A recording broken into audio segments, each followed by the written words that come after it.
Terima kasih Tuan atas penjelasan. Sebab ada di kalangan ahli waris mengatakan pentadbir ni ibarat office boy yang buat kerja-kerja pencacai je tanpa gaji. Salah tu. Pentadbir ni sebenarnya dia boleh cas untuk apa urusan yang dia buat. Yalah nak pergi sana pergi sini kan melibatkan kos. Bukannya pakai air liur je ataupun isi minyak tu pakai air. Jadi dia boleh cas.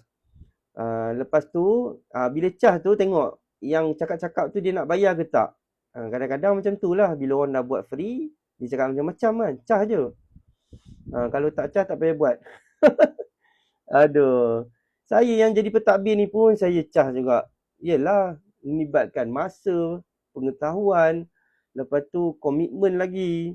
Kalau yang contoh yang waris-waris ni yang bekerja, nak kena ambil cuti, bukannya senang. Kadang-kadang bila pergi, dah pergi dah, lepas tu salah. Nak kena pergi lagi, nak kena pergi sana, lagi sini. Ish, jangan macam tu. Sebenarnya yang cakap ni pun patut fikir-fikirlah juga kalau orang dah kalau di kalangan waris tu yang sanggup nak buat percuma kan.